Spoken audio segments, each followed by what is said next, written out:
Studios, MorrisMediaLive.com, or its affiliates. Listener discretion is advised.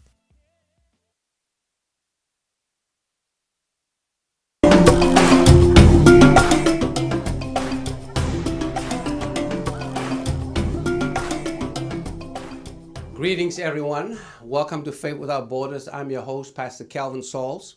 So good to have you with us on this day when we will, as always, we'll be holding space for a progressive, provocative conversation, seeking truth. And as we seek truth, to see how that truth can then advance and facilitate freedom, not just here in Los Angeles, but throughout the world. And so glad that you're able to join us today for this very timely, very important, and long overdue, conversation that we're going to have today. Really making some local, regional, and national connections to what's happening with our sisters and brothers in Gaza and in Palestine. And so today, we're going to be, looking at Gaza, goddamn. Gaza, goddamn is our theme for today. And we choose Gaza, goddamn, basically after the, song written by Nina Simone in 1964 entitled Mississippi, Goddamn. And I want to just frame, why I've named it, this, because this song was first performed and recorded at Carnegie Hall in 1964, a turbulent year in the civil rights struggle. The prominent repetition of the phrase, "do it slow," in the refrain refers to political moderates encouraging the civil rights movement to move slowly, which, Nina certainly is ridiculing here. The song was written under an hour and recorded live at Carnegie Hall. It was later pressed into a single, which was banned in large portions of the United States, ostensibly because of the word goddamn in the title. And so, this is really where we are, because the release of the song certainly marked, a point in Nina Simone's career where she became increasingly active in the civil rights movement, I should say civil and human rights movement, and her certainly political career suffered as a result of that. There are certainly similar, things going on right now as it relates to what's happening around the catastrophic genocide that's going on, in Gaza right now. And we do say the word genocide unapologetically because that's what's going on.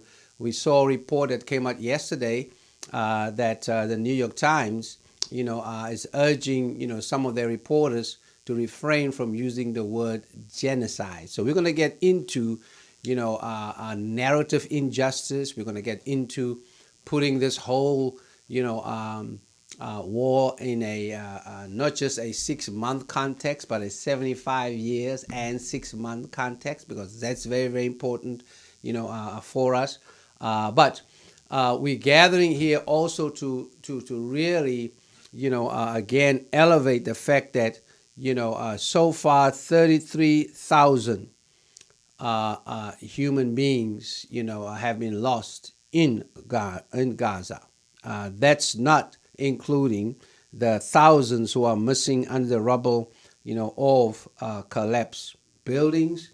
And that doesn't include, those that we've lost over 75 years of occupation.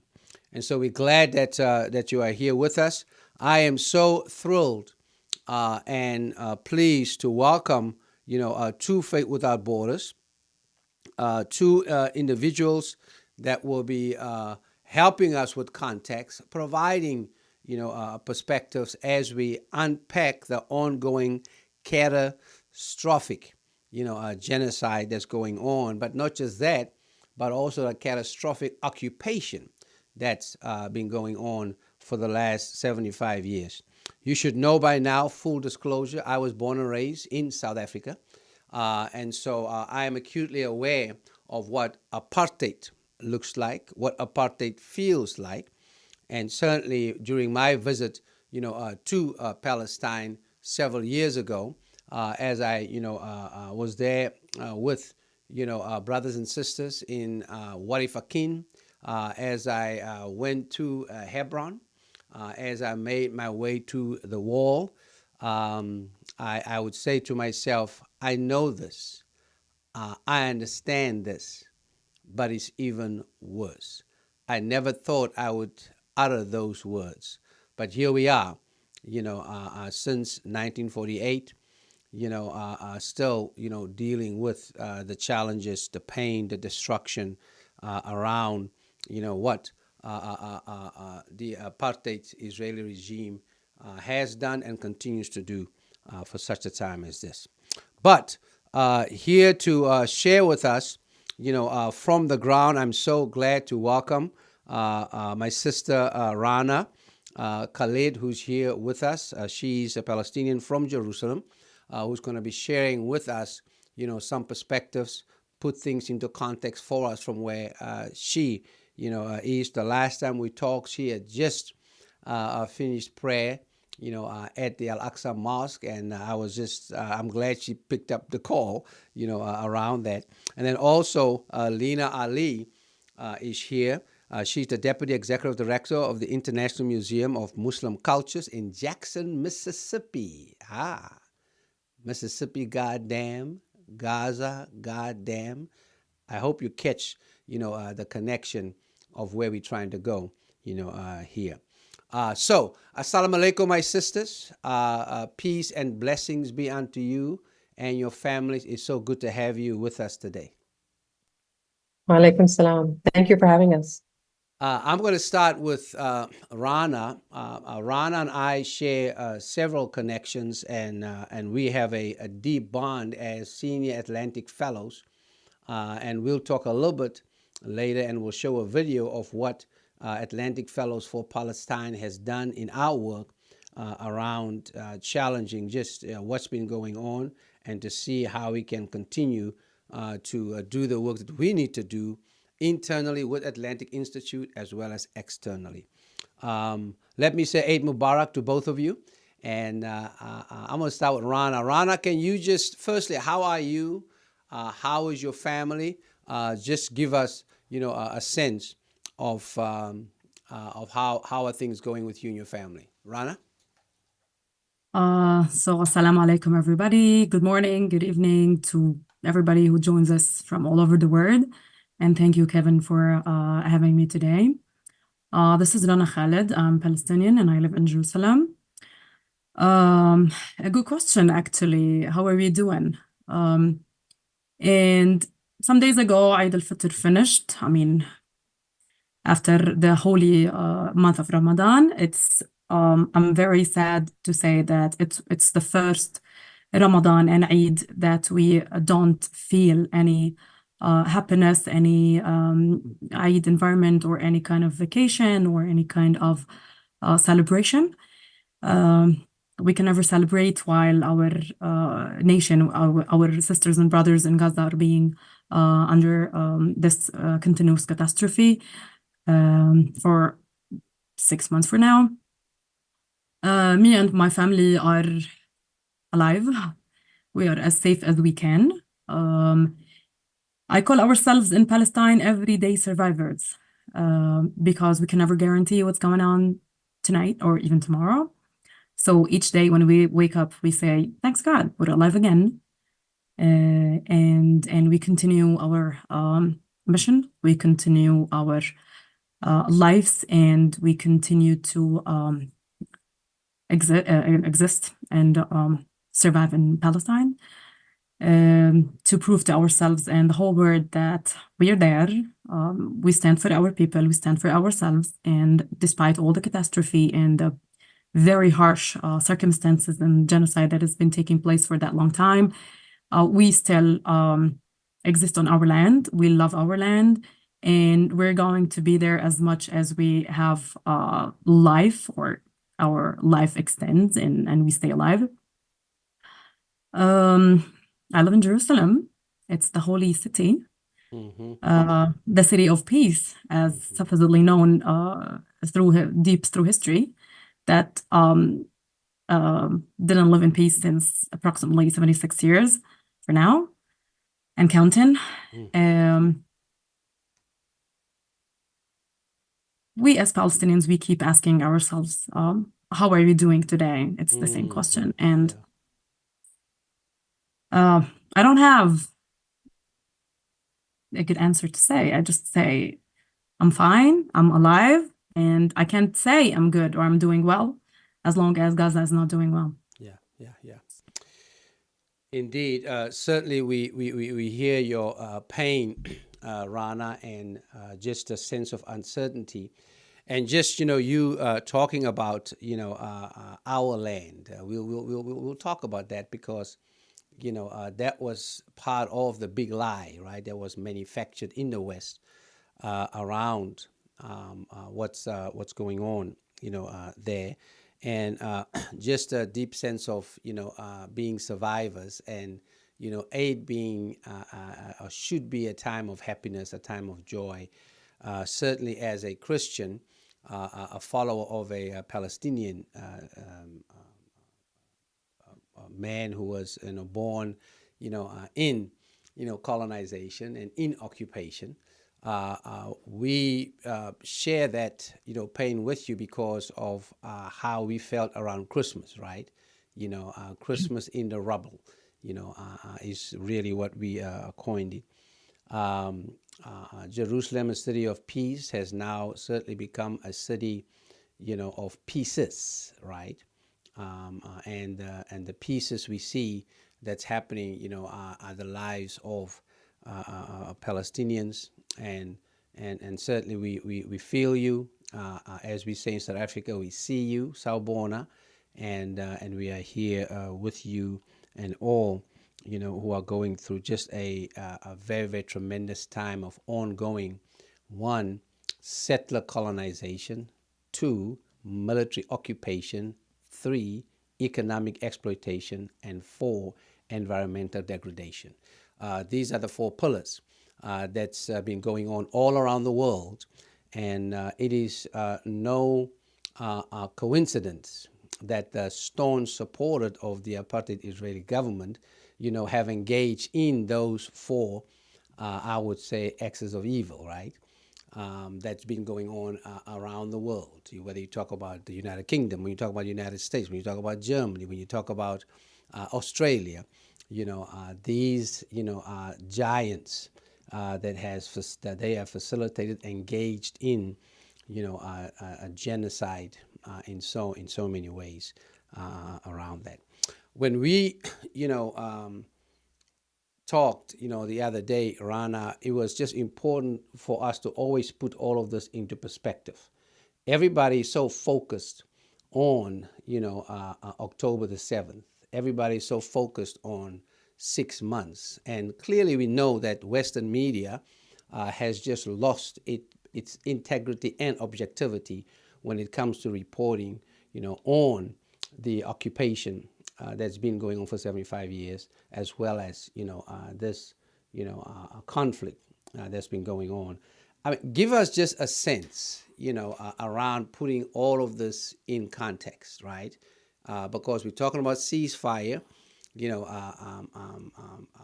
I'm saying ceasefire is a port of entry to the end of occupation, in terms of that, because a ceasefire just takes us back to basically downright occupation. But put this into perspective for us, just in terms of, what are we, what are we looking at as we deal, with the narrative, injustice and the big manufactured lie that continues to be, pushed out there, by,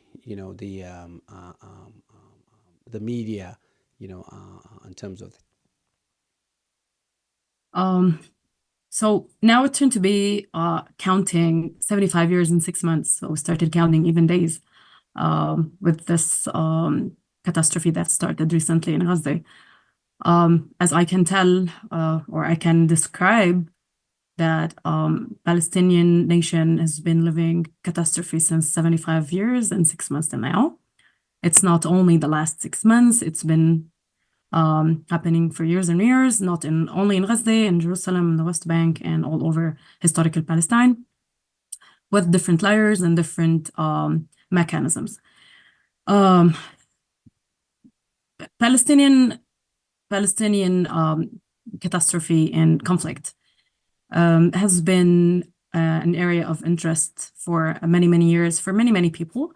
However, I don't see that Palestinians have been represented as supposed to be represented. Our narrative and our side of the story and our beliefs and our existence is always misrepresented and underrepresented, and not being truly represented. I do think that there are a lot of things to talk about and to tell people about. And the last time we talked, Kevin, I asked you about, and I was, asking our colleagues as well about how can we document what's going on, because many Palestinians that died or has been killed for years and years ago, nobody transferred their stories, nobody documented their stories and their experiences and their lives, life-changing catastrophes and harsh situations. We don't have good storytellers. We don't have documentations. We don't have museums that talk about us. We don't have exhibits that talk about us. I'm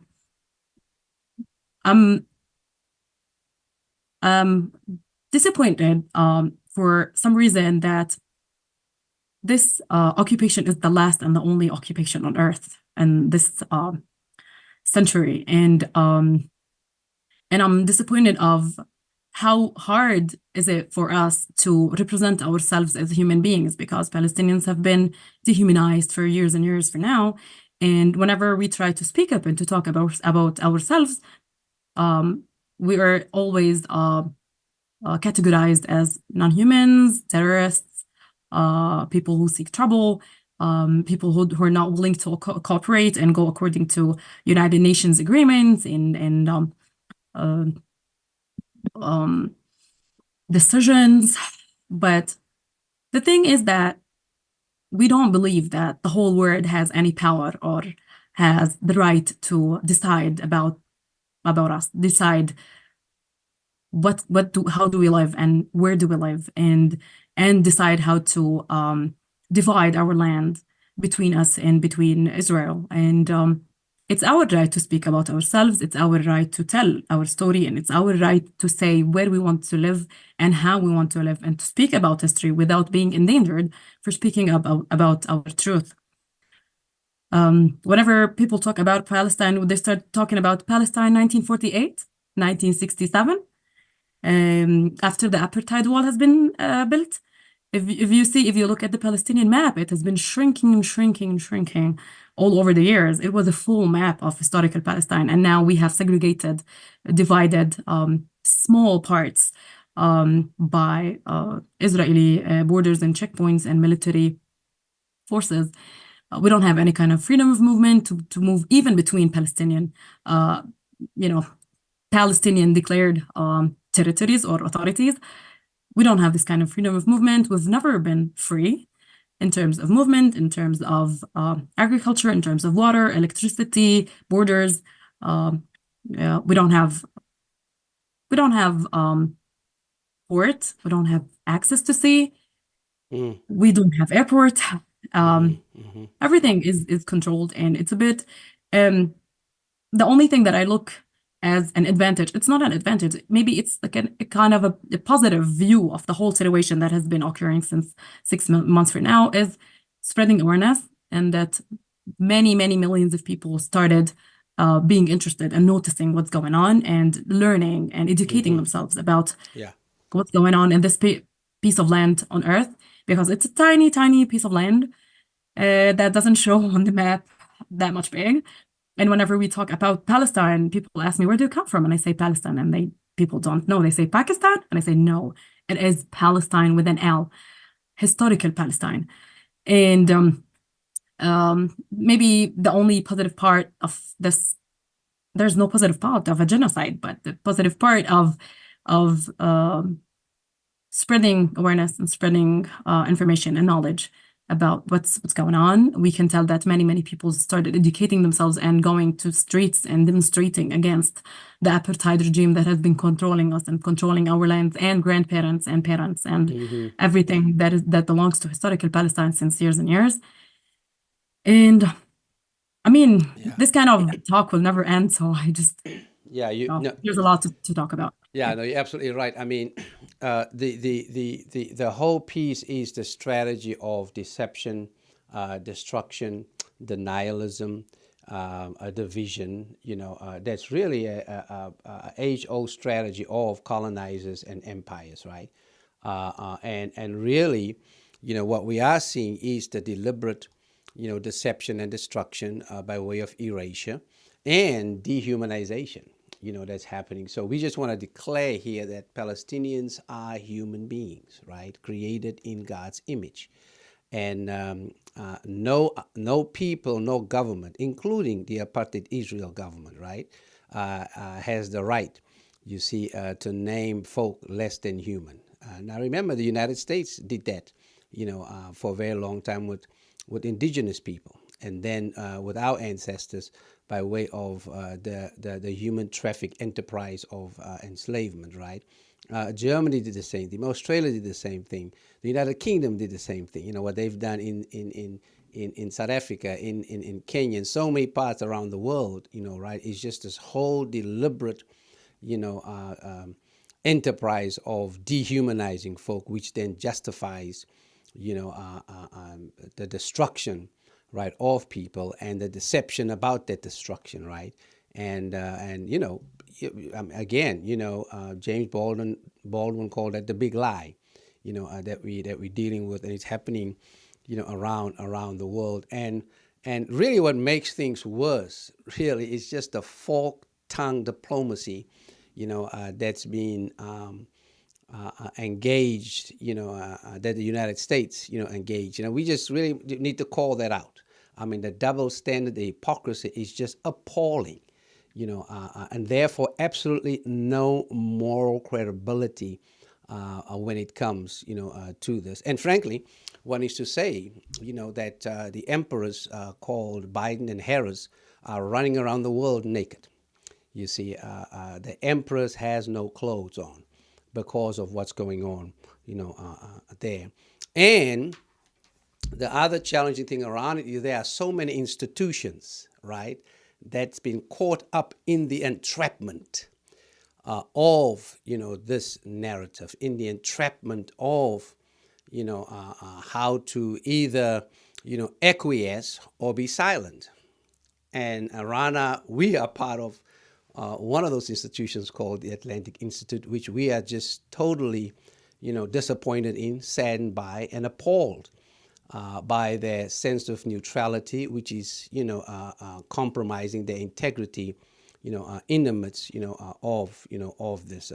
Archbishop Desmond Tutu was clear, when it comes to apartheid in South Africa, he was clear: when you show up, in a situation of injustice and you chose to be neutral, you clearly are taking the side of the oppressor. And so far, the Atlantic Institute has done that by both their silence and their acquiescence in this. And so we formed the Atlantic, Fellows for Palestine and organized ourselves to educate ourselves. You all did that, for us and with us. And we've now had, we're launching a webinar series called Courageous Conversations around this. But we also developed a statement, right? And we wanted to see how we can do a statement that can be a pathway to deeper commitment and enlightenment, around what's happening. And we want to, I want to thank all of our fellows who contributed to that statement. And we also, Dylan Valley from South Africa, another senior fellow in the area of racial equity, and a filmmaker, an award-winning filmmaker, took the statement and allowed it to come alive for us. And we put it, in video form, and we want to play that, for us, right now as part of just us, you and I, and fellow Atlantic, fellows, are taking a stand saying, we are unapologetically for the liberation, of, Palestine. And so that's what we want to do, and we did that, and we're able to pull it together, in a video that we're going to see if we can just play. So that the first one, we're going to play the first one, video number 1 is what we're going to play. And let's just hear the voices from the Atlantic Fellows for Palestine by way of the video that's about to come on. We, the undersigned members of the Global Atlantic community, consisting of social change leaders, lawyers, academics, doctors, artists, and activists, working to challenge persistent inequities around the world through collective action and leadership, express our solidarity with the Palestinian people, and call for an immediate ceasefire and humanitarian aid for the besieged population of Gaza. Like many around the world, we watch in horror as unprecedented violence and destruction unfolded in front of us. Since October 7th, in just the first 4 weeks, more than 10,000 Palestinian civilians were killed and over 1.4 million internally displaced in Gaza, while the bombing of homes, hospitals, universities, refugee camps, and schools continues. Nearly 70% of those reported killed in Gaza are children and women. These numbers do not include the thousands still buried under the rubble in Gaza, nor those who were killed in the West Bank. In addition to this, more than 1,400 Israelis have been killed, many of whom were civilians. UNICEF has called Gaza a graveyard for children and a living hell for everyone else. The United Nations Special Rapporteur on the situation of human rights in Palestinian territory has warned of the risk of mass ethnic cleansing. At the same time, the Centre for Constitutional Rights has described the situation in Gaza as an unfolding crime of genocide. Similar warnings, calls for a ceasefire, and pleas for help by global aid organizations have had little effect on those leaders of Western countries who, in the face of evidence of indiscriminate attacks against the civilian population, continue to support Israel's military offensive. In doing so, they become complicit in the ongoing genocide against the Palestinian population, including the killing of medical professionals, journalists, and aid workers on the ground. Israel's complete siege of Gaza, an act of collective punishment, withholding food, water, electricity, fuel, internet, along with evacuation orders and forcible population transfers, has left more than 2 million Palestinians in inhumane condition. This is not only a violation of international humanitarian law, which requires civilians access to humanitarian aid, but also unspeakably cruel. We recognize the events of October 2023 have roots in Israeli government's illegal occupation and dispossession of Palestinian lands, its settler colonial project, and the decades-long oppression of the Palestinian people, and that true peace requires the dismantling of Israel's system of apartheid. We also recognize and stand against the misleading, Islamophobic, and racist media narratives that have perpetuated the dehumanization of the Palestinian people. We call for the following: an immediate ceasefire in Gaza, unobstructed, sustained, and immediate aid to end Gaza, including food, water, medical supplies, and fuel. Compliance with international humanitarian law from all parties, including the release of Israeli civilians held as hostages by Hamas.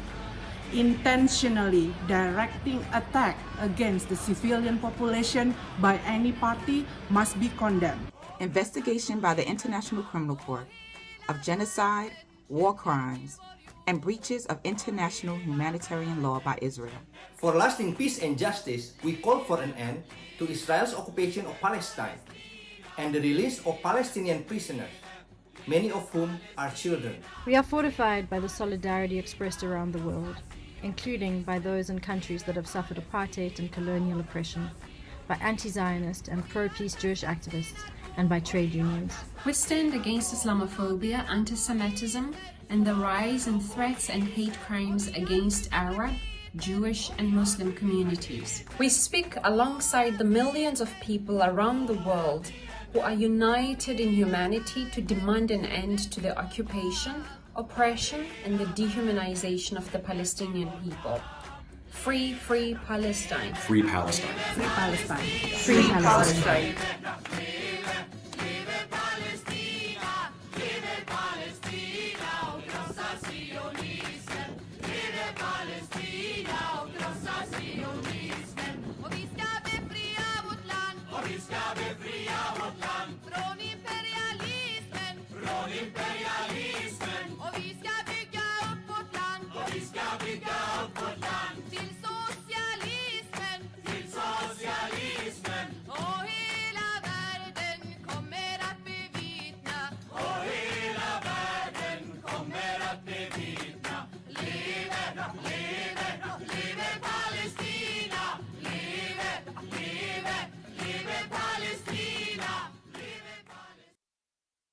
So while the Atlantic Institute continues to consider, continues to vacillate, continues to remain silent on this, let me just give a props, Rana, to you and other fellow Atlantic fellows saying that we will not be silent, we will not acquiesce. We are the ones we've been waiting for. And South Africa certainly did that as well, you know. But I know you've probably seen this video many, many times, Rana. Before we transition to bring in Lena from the International Museum of Muslim Cultures, any thoughts around where we are right now? When we made that video, it was 10,000. We're at over 33,000 now. One thing that remained the same, most of those who are gone, still 70%, you know, children and women. When you watch that video again, what does it conjure up in your spirit, in your mind, etc.? No, Kelvin, each time I watch this video or I watch the news, which I do every minute here in Palestine, I feel my soul is heavy. I don't feel I can breathe as free and happy as I should be. The numbers.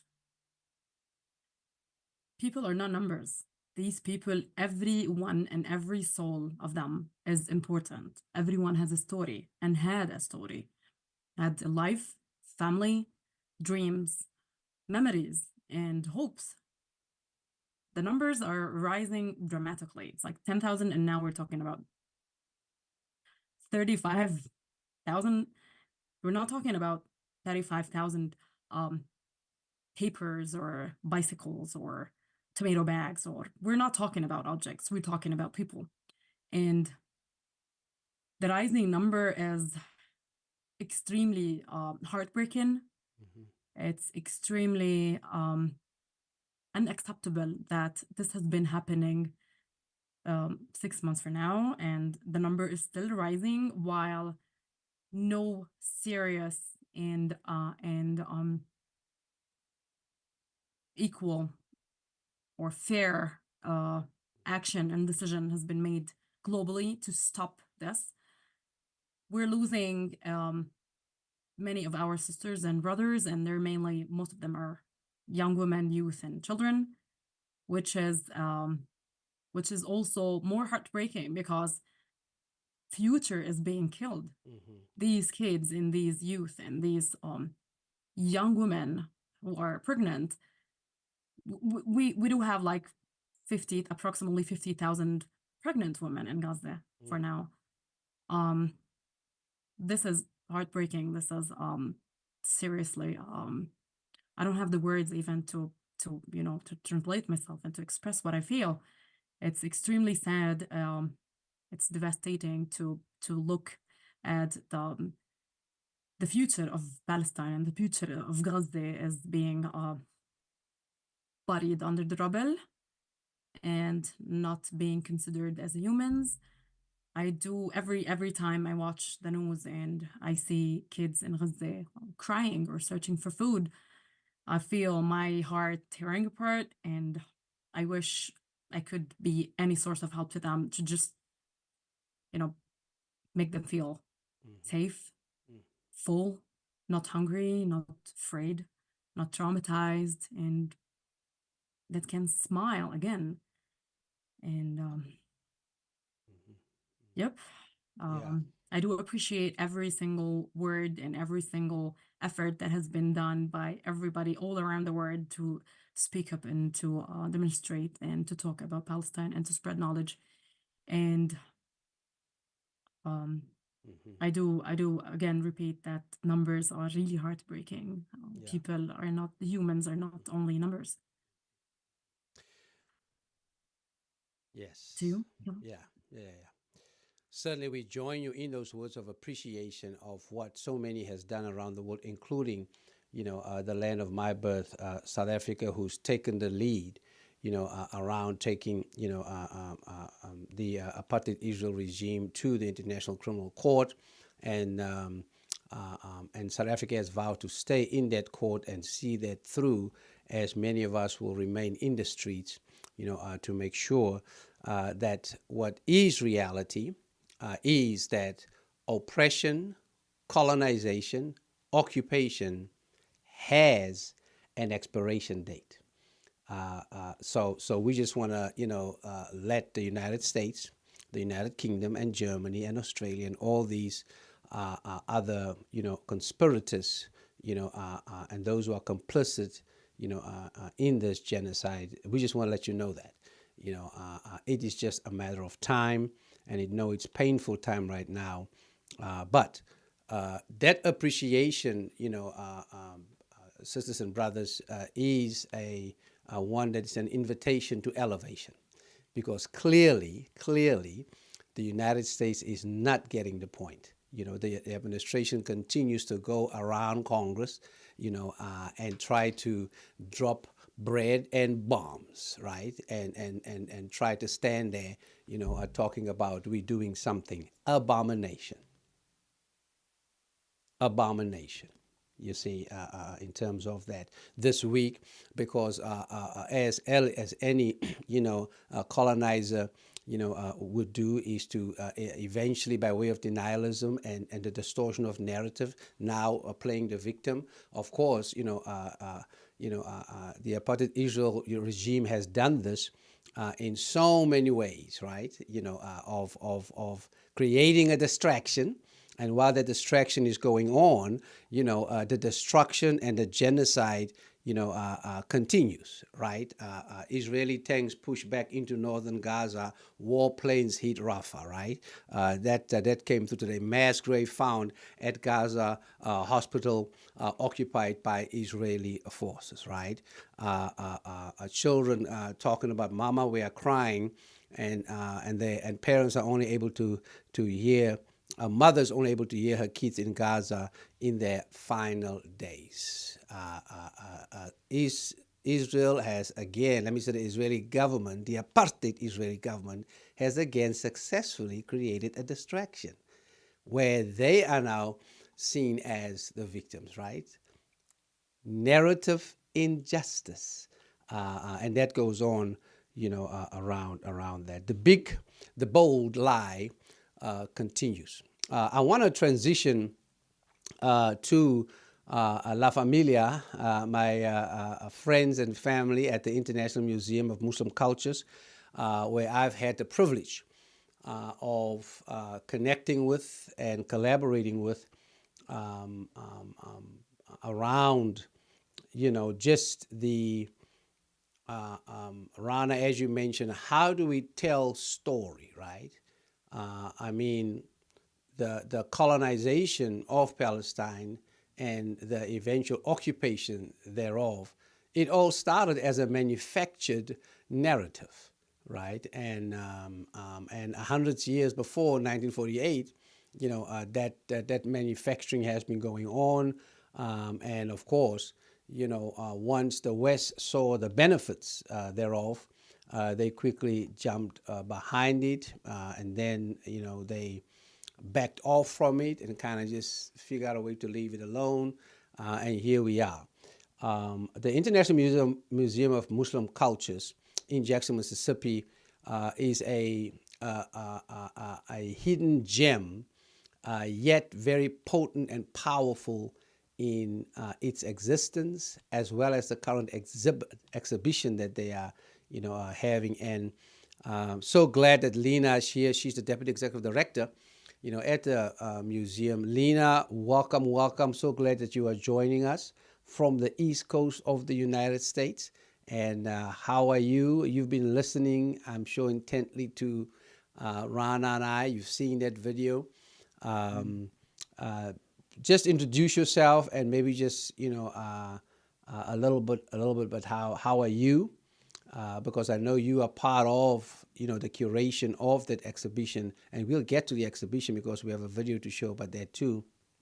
But just introduce yourself and let me just say welcome, and assalamu alaikum and Eid Mubarak to you.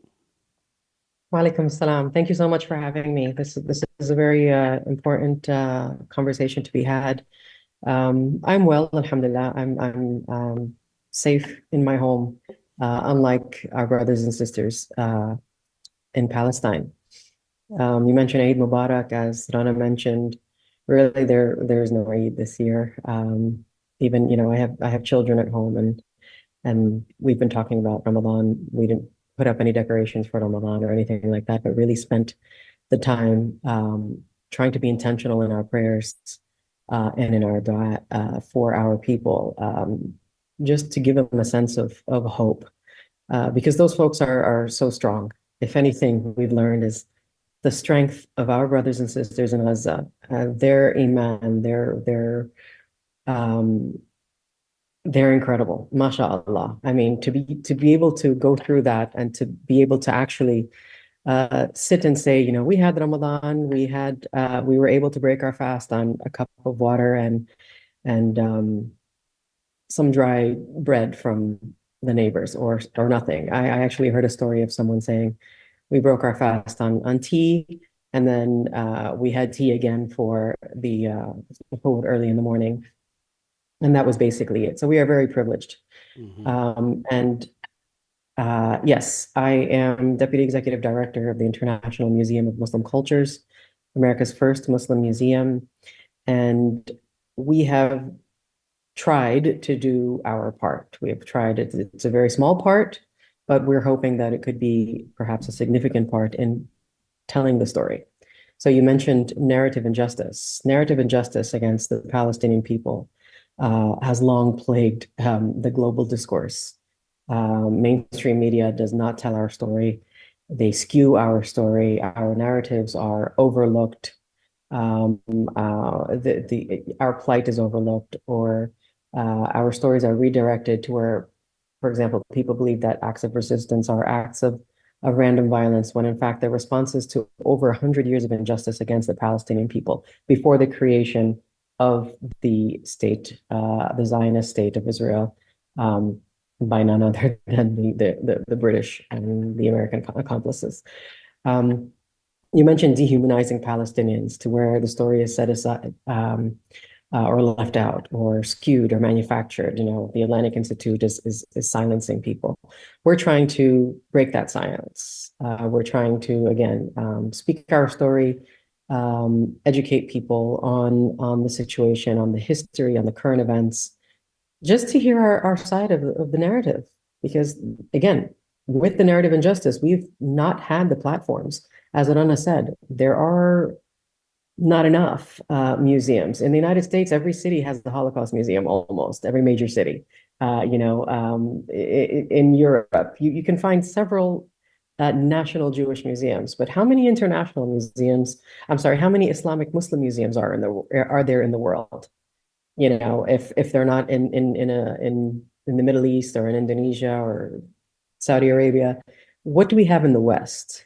Who's telling our story on that level? Not many, not really, not at all. 1, 2, 3 entities. We happen to be one of them. So yes, initially, actually, we started talking about having Palestine exhibit during the last offensive on Gaza or in Palestine in 2021 with issues in Jerusalem and Sheikh Jarrah, but different things happened, and we got right back onto it when October happened. So we actually worked through this. We started working literally October 8th on this exhibit, rekindling ideas that we had from the previous conversations on an exhibit, and quickly put our boots on and ran with it. Started putting something together. We did the research and development curation, and were able to open on January 11th. And me being a museum professional, let me tell you, it takes at least 3 years to put together a proper museum exhibition. We did this in 3 months. I'm greatly honored to have been able to curate this, to work on it with an incredible exhibition designer, and to be able to put it out to the world and to open it on January 11th, which coincided with the court case, South Africa's allegations in the International Court of Justice against Israel, with allegations of genocide against the Palestinian people. This exhibit is really important. So let me talk about the exhibit for a few seconds, if you don't mind. Yes, please, please. Just to say, as you transition to that, we were on the phone, right? Because I tried my best to get to the opening, and I couldn't because of schedule challenges, and we were on the phone, and the exhibition opened the day after South Africa was in court making the case, right, for genocide, and that was a Thursday, so they were in court Wednesday the 10th. And then the exhibition opened on the 11th, that Thursday, and then that Friday, Israel, the apartheid state of Israel was to, basically, engage in ongoing deception and denialism and distractions and all of that.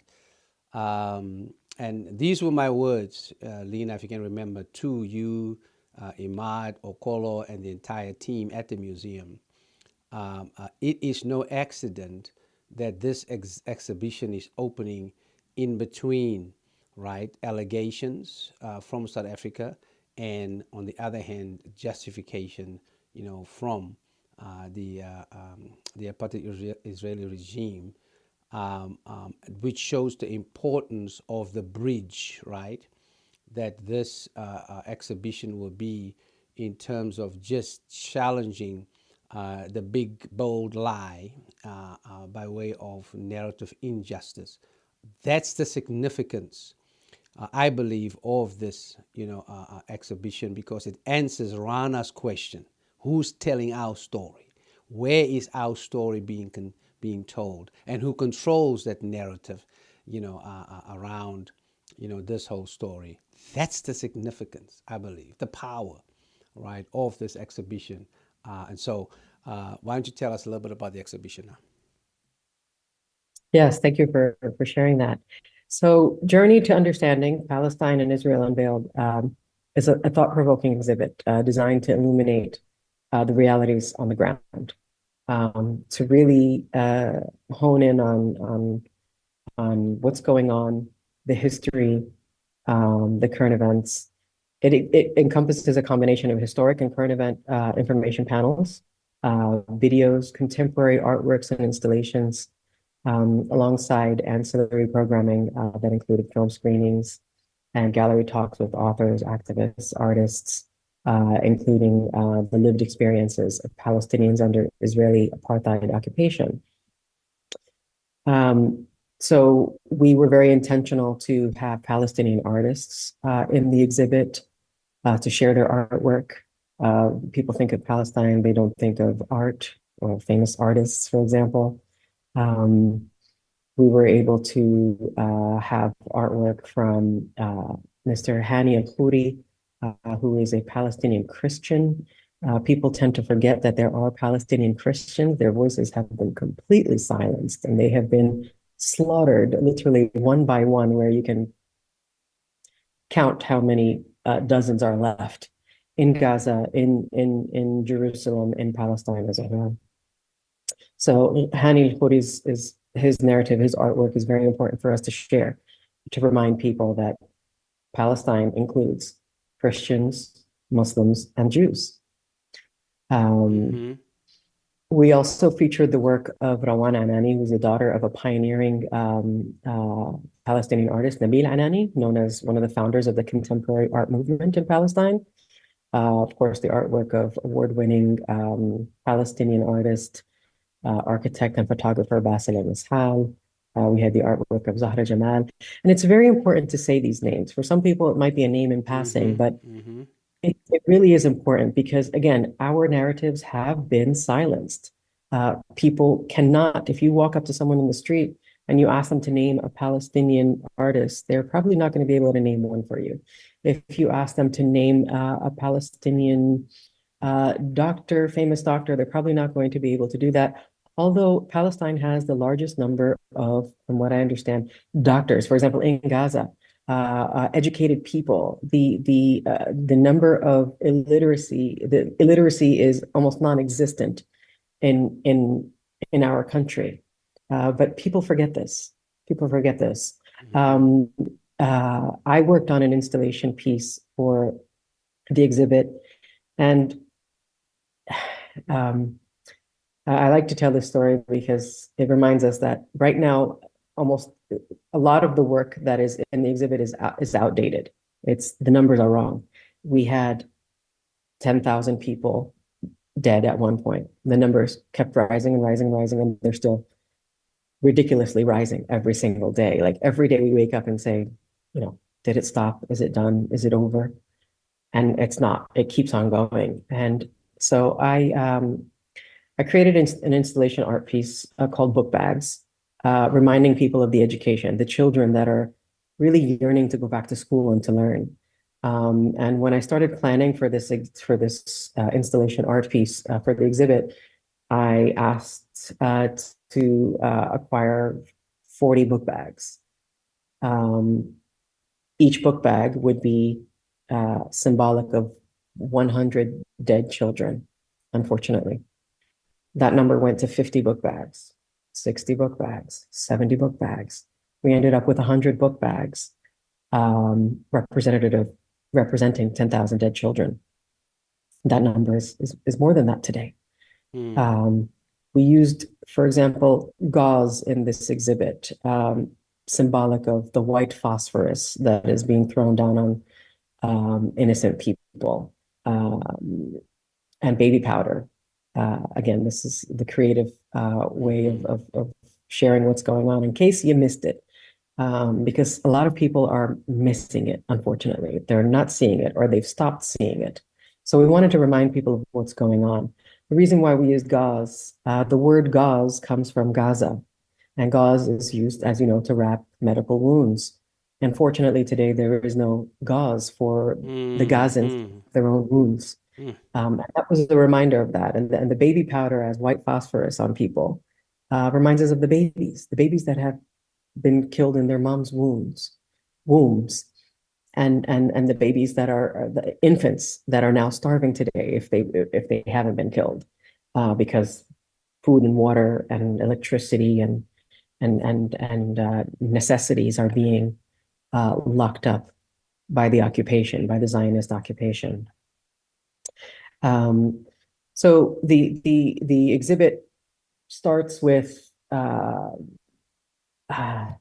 history going back to Uthman or Omar, I'm sorry, and the opening of Jerusalem and the keys to the Jerusalem churches being handed over to the Palestinian Muslims to protect the churches, and really reminding people that we had diversity and we had coexistence and peace and love between people on our land before the Zionist state. centuries ago.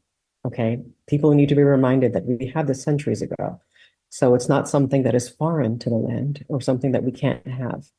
And we take the viewer through the modern history, starting from Zionism in the 1800s and Herzl's ideas, and reminding people that there were talks of having an a Jewish state in parts of Africa or in Argentina. Sometimes I say I wish that they would have given them something there so that we wouldn't be in the situation that we are right now. But with the Balfour Declaration, we ended up with a catastrophe or a Nakba in 1948, and we walked through that history. We showed today's occupation in the West Bank, and in 1948, what we call 1948, or the interior, the Palestinians that remained on so-called Israeli lands, and their stories, because those stories are definitely silenced as well. And we show forms of resistance, and we show the similarities between the Native American experience as well as the African American experience. And then we bring it to today with the atrocities in Gaza, with the numbers, with the statistics of the people that have been blown to pieces. And we end our exhibit with introducing people to BDS and the South African experience and the court case in the ICJ and what the future might hold. And alongside the exhibit, like I said, we've had ancillary programming of including experts, speakers, activists. We've had you, Reverend Sauls, which your talk was absolutely wonderful and amazing, very well received in Jackson. And we've done our activism part by literally the next day on the 12th, Friday and Saturday, we were in Washington, D.C. marching. We've written the letters to Congress. And like I said, we've done whatever bit that we can. But the idea here is to share our side of the story, to share our narratives, our stories, and to remind people that we do need to talk about this, because again, going back to narrative injustice, it's people have been trained to avoid the subject of Palestine. Yeah. It's something we don't talk about. Yeah. It's taboo. Oh, you'll get in trouble. No, you want to avoid that. But why is that? I mean, these are human beings. These are people. Again, the dehumanization here, that they're not worthy of us even talking about them, even if it'll get you in trouble. You might lose your job. And we've seen this since October 7th. People have lost their jobs. People have been kicked out of their universities, lost scholarships, lost tuition. So there's a lot going on. Yeah. There's a lot to unpack. And we have to do this under the stress. Again, I'm here in the United States, so there's no comparison. But what we're going through as well is incredible, because we're in such pain that we can't do more. What more can we do? And we ask ourselves this every day: what else can I do today? Right. How can I help in another way? Yeah. We've done the basics, but we're again really trying to get the word out. And I'll give me one more second. I'll end it here. Our next step really is to take this exhibition and to travel it, to expose it to more people. It's supposed to be a traveling exhibit, going to different cities across the United States. And naturally, we want our first international stop to be in South Africa, because it just makes perfect sense for us to end up there, hopefully, in collaboration with the Desmond Tutu Legacy Foundation or the Apartheid Museum. And we would be incredibly honored to bring this, of course, to Palestine. But I think more importantly, we need to share with the rest of the world, the rest of the world that's been blinded or silenced, just uneducated about the whole subject. And Yeah, Yes. thank you for allowing us this platform. Thank you so much, Lena. Again, we're going to watch a little video about, just to give people a glimpse. And as you said, this is intended to be a traveling exhibit, and I will be, accompanying the team from the International Museum of Muslim Cultures to South Africa next month for the first, global anti-apartheid conference that the Reverend Frank Chikane is convening in Johannesburg, so that we can just talk about, the enterprises that continues, right, around new colonialism, new occupation that's taking place in so many ways. We at some point need to connect the dots of destruction, discrimination, dehumanization, denialism, etc., right? And see, how we can continue, to engage, tackle those D's with some R's, right? Resistance, resilience, reimagination, and reinforcement, in terms of that. So I say to you and the team, welcome home, because we certainly gonna, have a very, very constructive and liberative time in South Africa when we get there. I certainly, in going through the exhibition while I was there, just to learn about Gauze, right? Something I did not know, that there was, originated in Gaza, right? Again, apartheid Israel regime don't want that to get out, but they'll sell us, they want to make sure that whatever's manufactured in settler communities, that gets out. That is why BDS is so important, because when you continue to fund a destructive, discriminatory, blasphemous ideology and theology, right? It will just continue to figure out ways to perpetuate itself, which is what happened, in South Africa. You got to figure out a way to bankrupt, right? Structures and systems that facilitate injustice, oppression, and discrimination. After all, I mean, we are still dealing with that same perpetuation of, a settler project, right? That's why Nina Simone's song is so relevant, right? Alabama's got me so upset. Not just what happened then, what's happening right now, right? Tennessee made me lose my rest. It's still making us lose our rest. Look at what's happening in that legislature, in Tennessee. And everybody knows about Mississippi. God damn. What's happening right there in that legislature, where the eagle is still facing southwards, talking about the South will still rise. You see what I'm saying? So yes, Mississippi, God damn.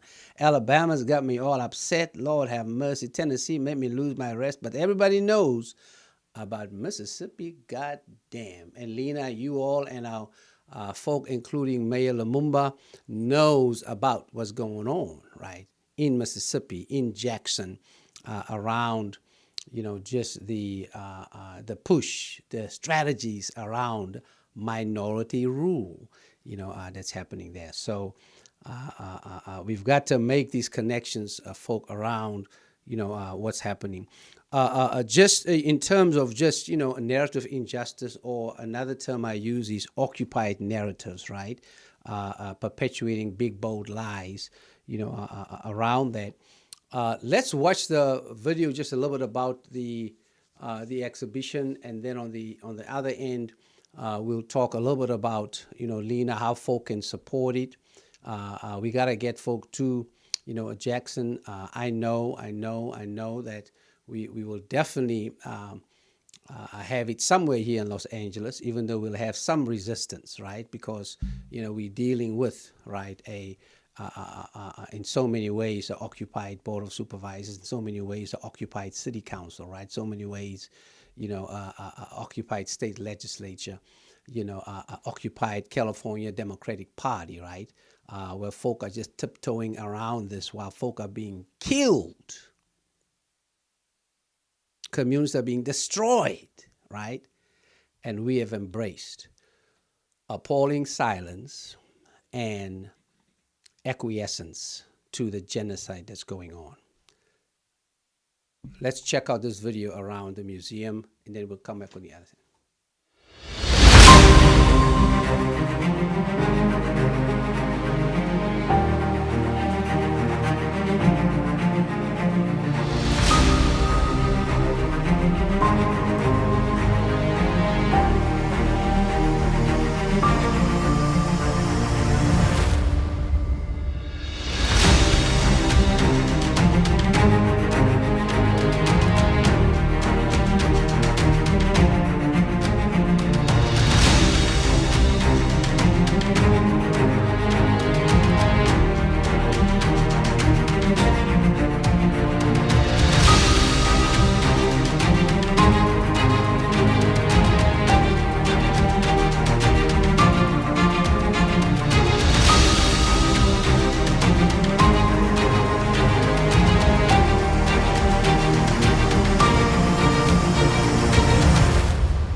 Wow.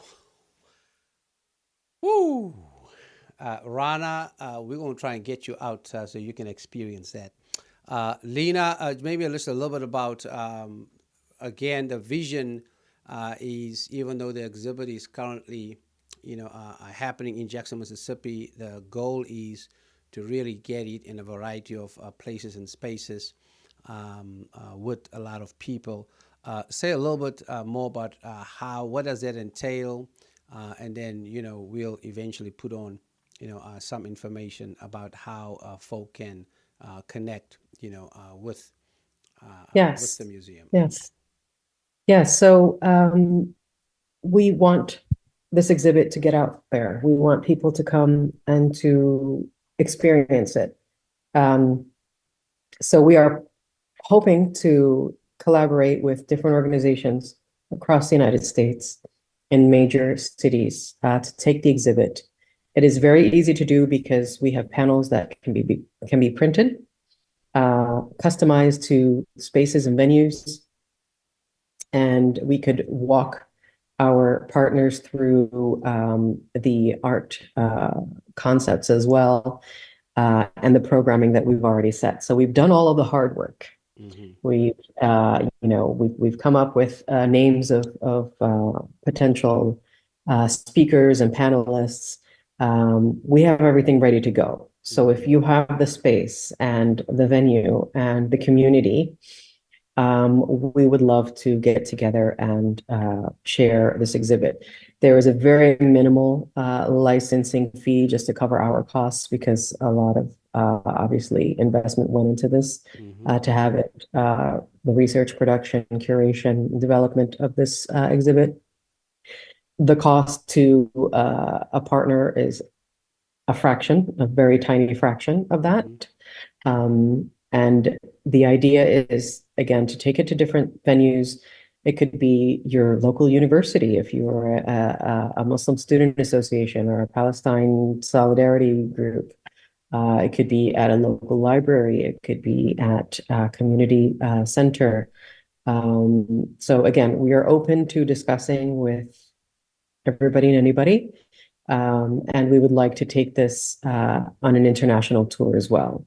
So as I mentioned, naturally, we would love to go to South Africa with this, and we're in the process of doing that. But if anybody is interested, I can be reached directly at Lina, Lina.ali, A-L-I, very easy, Lina Ali, at muslimmuseum.org. You can find the website and find whoever you want to speak to. We are www.muslimmuseum.org. You can email admin@muslimmuseum.org as well. And let us know that you're interested, and we can work together to create the best solution or package for delivering this exhibition to your audiences. Yes. So if you are a student at an organization, let's try to get it into your school. If you are any organization, that can really pull a network together to host, that would be, great, for you to do. I know, we're talking with the Muslim Public Alliance Council, Impact, to see how we can collaborate, bringing it to Los Angeles. We are talking with CARE, to see how that can happen. And we will be approaching, this is a heads up to the Los Angeles City Council. We will be approaching the City Council to see how we can have this exhibition in City Hall, knowing that we'll have a lot of resistance, right? Because we're dealing with, a City Hall, caught up in the entrapment, Lord have mercy, you see, of, Zionism, etc., in terms of that. We got to call it like it is, the way it is. And so, but also we know that there are a lot of anti-Zionist, Jewish sisters and brothers. I'm a proud member of Jewish Voices for Peace, so we'll call on our allies to see how we can see if we can get the Board of Supervisors as well as the City Council to just, kind of facilitate some equity here in terms of narratives, some equity in terms of space around that. So we ain't coming to you, under the cover of night, right? We're going to be out in the open trying to see how we can make this happen. So we're very, very excited about that. And we will, in the edited version of our podcast, we will be doing, all those, outtakes for you so that you can have the information, around this. We want to move towards, not a closure of our resistance and our reimagination, but at least, to this episode of Faith Without Borders, where that's entitled Gaza, Goddamn. By just coming back to Rana, and Rana, just after seeing that exhibit, just give me your initial thoughts, and then we move to closing remarks. I feel really honored that there is a dedicated and committed team that works on preparing this exhibit, and that are ready and capable of moving it and passing it through different places all over the states and maybe and abroad. I'm really honored to see this video and to know that people are doing as much as they can to spread the story and spread the pain and talk about what's going on in Palestine since 75 years till the day. It's not only 6 months old, it's years and years old. People who are killed now in refugee camps in Gaza are refugees of North Historical Palestine that were enforced to be displaced from their villages and cities in the north of Palestine when occupation started. And then they became refugees in Gaza, and now they are becoming refugees again in Gaza. It's the most dense or the highest density area on earth. Thank you very much for this, and I hope this will expand and this will be representative more and more for more Palestinians, and can be more detailed about, and we'll have like different sections about health, history, children, agriculture, everything that represents the truth of Palestine that has been misrepresented for these decades and years. I wish I can get out very soon and be one of the people that go through this exhibit and experience Palestine in different eyes and in eyes in the States, because I do experience my Palestine here on the ground, which has a different environment and different taste and different understanding. I do appreciate seeing marches and demonstrations and exhibits and museums or podcasts or TV shows or whatsoever videos that relate to Palestine and to the catastrophe that Gaza people are living. So thank you, Lena, and thank you for this great initiative. Inshallah, it will be more and more successful, and many people will be attending and seeing what's going on in this exhibition. Absolutely. It is said the first casualty of any war is truth. It is also said that truth crushed to the ground shall rise. And that's what we, as a person of faith, as Christian, I'm all about what does it mean, to be a people of the resurrection amid a world consumed by and enveloped in Good Friday experiences. He got up. It's time that we rise up, around what needs to be happened to see how we can facilitate resurrection experiences around the world instead of destruction experiences, crucifixion experiences, around the world. The final question I want to just, we always want to engage in reimagination, right? Because resistance is necessary. Resilience, we must make sure we do that so we can, stay in the fight for the long haul. Reimagination is key around this. So I want to, to give Rana and then Lena, actually, we'll start with Lena and then we'll come to Rana. Lena, how do you reimagine a free Palestine? Let's help the apartheid Israeli regime get out of that colonized and occupied mindset, right? We had to do that in South Africa for the apartheid regime in 1955 in the place I was born, Kliptown. We released a Freedom Charter, basically saying to the apartheid regime, if you cannot imagine a free South Africa, we just want to help you. So we're going to give you the Freedom Charter, right? And that's what we did. And now the Freedom Charter, is about, 60-75% of the current, constitution, of the Republic of South Africa. So let's help Netanyahu and his, genocide cabinet. Let's give them just some reimagination.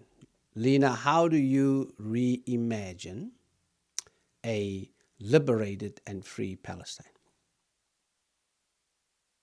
That's a big question, and it's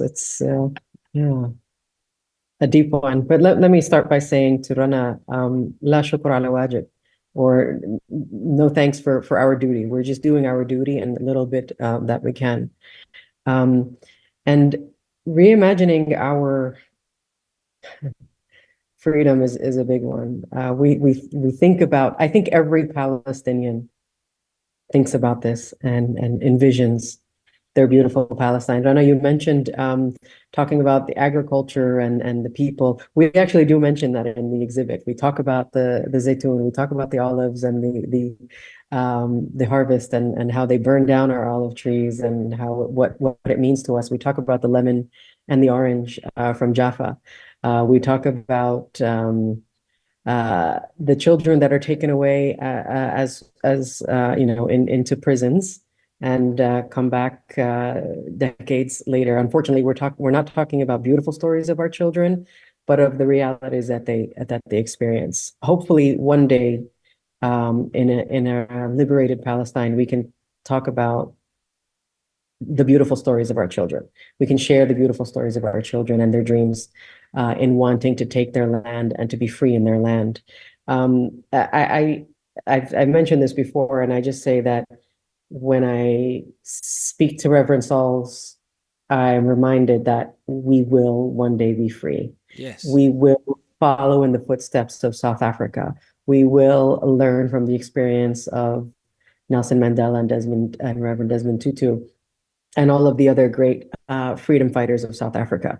If they were able to do it, we will do it. We will learn, we will pick whatever we can from this situation and take it, and hopefully we will get there one day. And I honestly didn't know that apartheid was broken down through BDS mostly. You know, I knew about it, but I didn't realize how strong it was.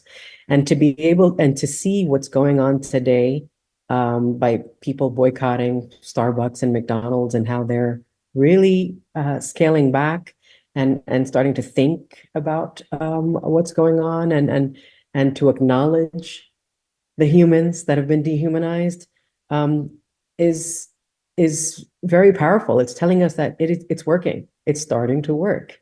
I don't think that we've ever been in a situation so close to our freedom as we are today. Mm-hmm. It has been a heavy ticketed price.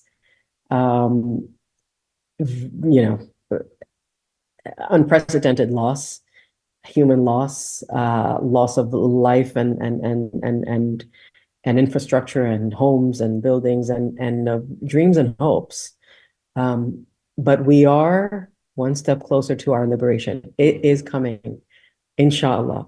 And I've had to have people tell me that. I've had to ask, you know, I always ask my husband and I say, you know, are we going to get there? Is it going to happen in our lifetime? Is it going to happen in our children's lifetime? And I'm very hopeful. You know, it's difficult to be hopeful. It's difficult to smile, but just the thought of your question, Reverend Sauls, of a free Palestine, again, that every single Palestinian thinks about and every single Palestinian teaches their child about and their children about, it's coming. It's coming, inshallah. You know, there's a song that goes like that. Oh, freedom, oh, freedom. Oh, freedom, freedom is coming. Oh, yes, I know. Y'all got to put that in Arabic for me so I can make sure that I learn that version. Exactly. And when we get to Joburg, we're going to sing that song in English, in Zulu, Xhosa, and in Arabic, right? You know, in terms of that, because yes, indeed, I agree with you. Freedom is coming because you know why? Colonization, occupation has an expiration date. Rana, your thoughts on how do you reimagine a free Palestine? First of all, let me think and talk about Gaza. I do imagine Gaza return to its place of a great export place of roses, strawberries, and goods for all over the world. Gaza is very, very rich agriculture. And Gaza strawberry and roses were very well known all over the world. Mm-hmm. So I will be really happy to reimagine the shores of Gaza, the port, the ships going back and forth, and people are enjoying their time on the beach, fishing, you know, going to schools. Lena mentioned about literacy in Gaza. I do imagine Gaza build its hospitals and schools and universities again and again, and sending its lecturers, researchers, doctors, teachers, and all its educated population to all over the world to educate about Palestine and tell the true story of the very good representative Palestinians and very well-educated Palestinians that have great culture and will reflect it and will represent it all over the world. I do imagine refugees that have been dreaming to return back, and maybe some of them died already, to return back to their lands and all over historical Palestine, wearing their traditional embroidery thobes. I do imagine Palestinian women being happy with their thobes, and which is the traditional dresses Palestinians have, with all the differences and the different designs and colors that represent all Palestine. So colors in the thobes are different. according to the geographical area. If you're close to the sea, so your embroidery or your dress will be white and blue. If you're closer to Jericho, it's gonna be more colorful. If you're more close to the south, it's gonna be orange and red. If you go to Gaza, the Gaza is very colorful dresses, and it represents its joyful and happy environment and vibrant city. That's the second. I do imagine Palestinian oil and olive oil and olives spread all over the world for being one of the best exports of olive and olive oil, because it is one of the best. In addition to the holy meaning of olives in the country and in the nation of holiness and peace.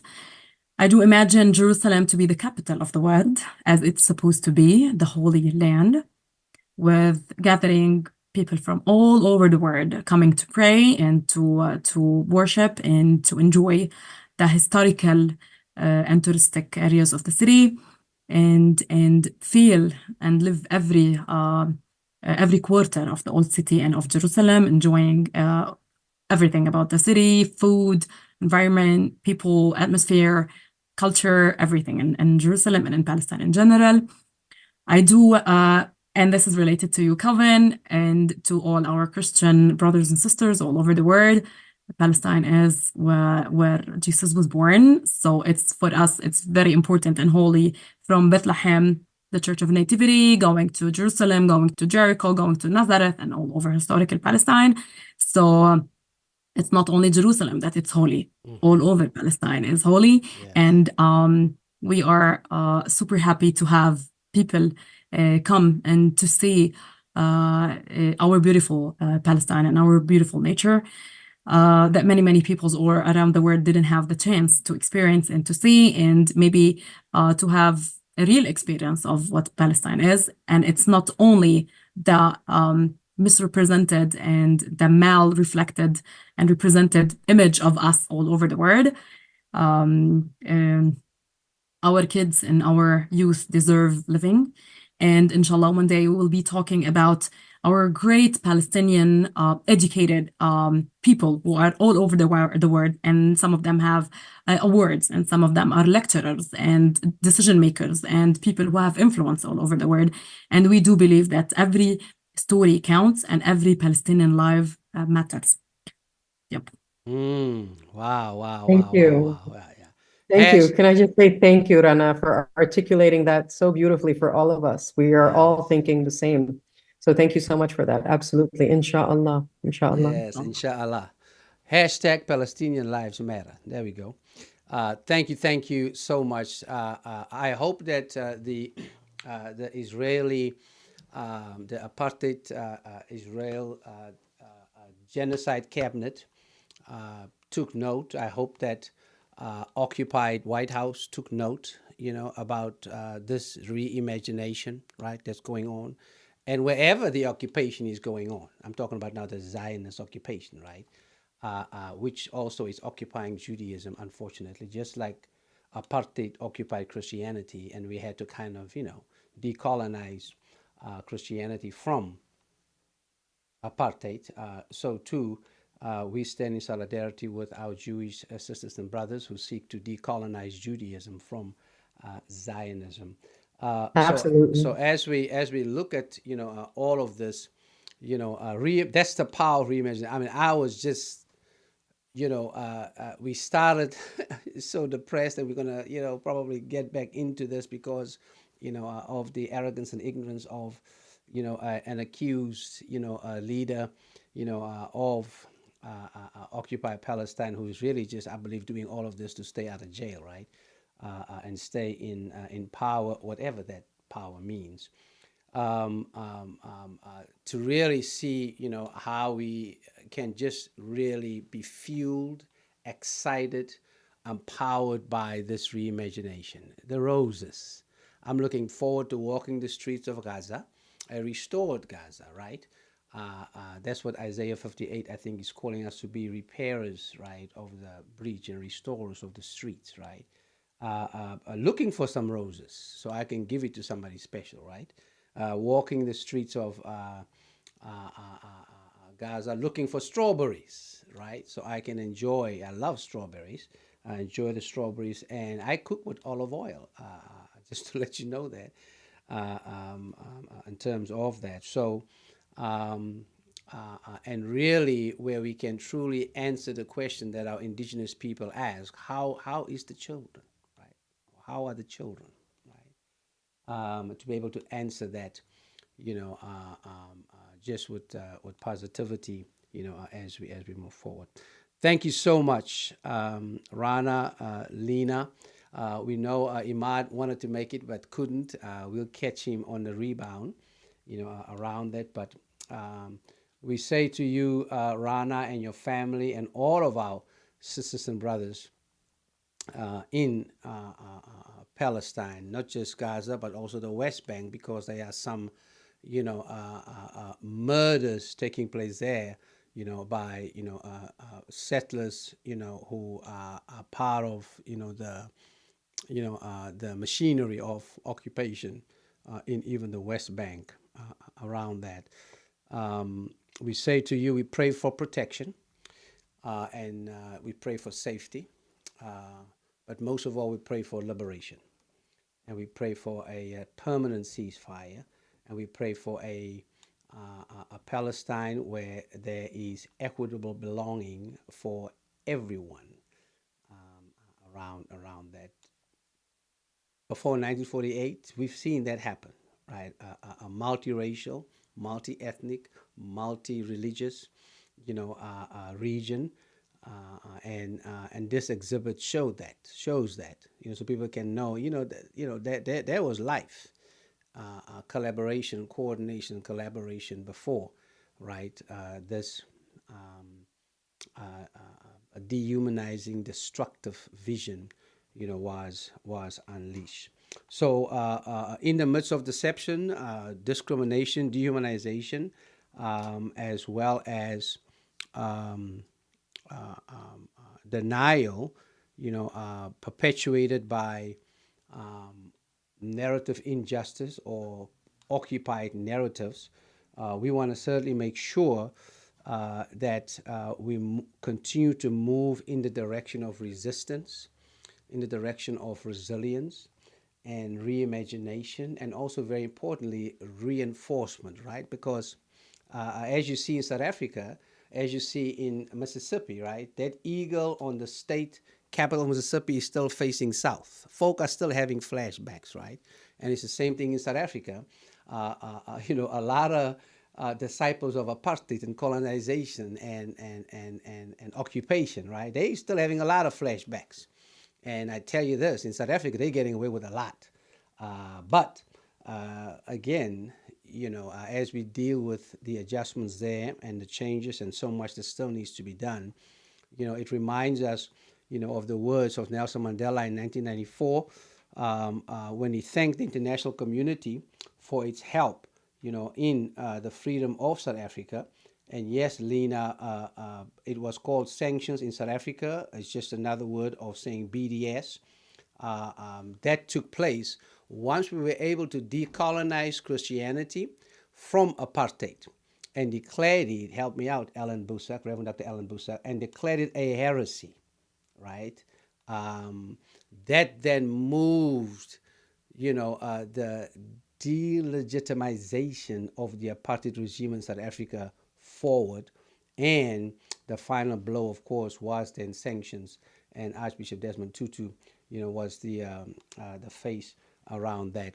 It's the same thing. Once we're able, to decolonize Judaism from Zionism and connect that with BDS, occupation will have and see its expiration date coming, around that. I want to close our time together today by just committing, these words that we use here in the streets, from Assata Shakur. It is our duty to fight for our freedom. It is our duty to win. We must love each other. That means engage in a hashtag Lovevolution. We must love each other and support each other. We're talking about a radical sibling solidarity that needs to take place. We have nothing to lose. We have absolutely nothing to lose but our chains, but occupation, but colonization around that. Because, as Nina Simone said, Alabama still is getting me upset, y'all. Tennessee is still making me lose my rest.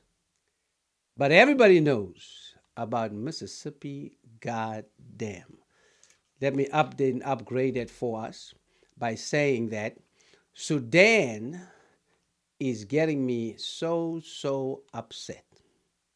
Yeah, Ukraine is in so many ways making me lose my rest. And everybody knows about Gaza, goddamn. Yes, Sudan has got me all upset, folks. Ukraine is making me lose my rest. But everybody knows about Gaza, goddamn. Free Palestine.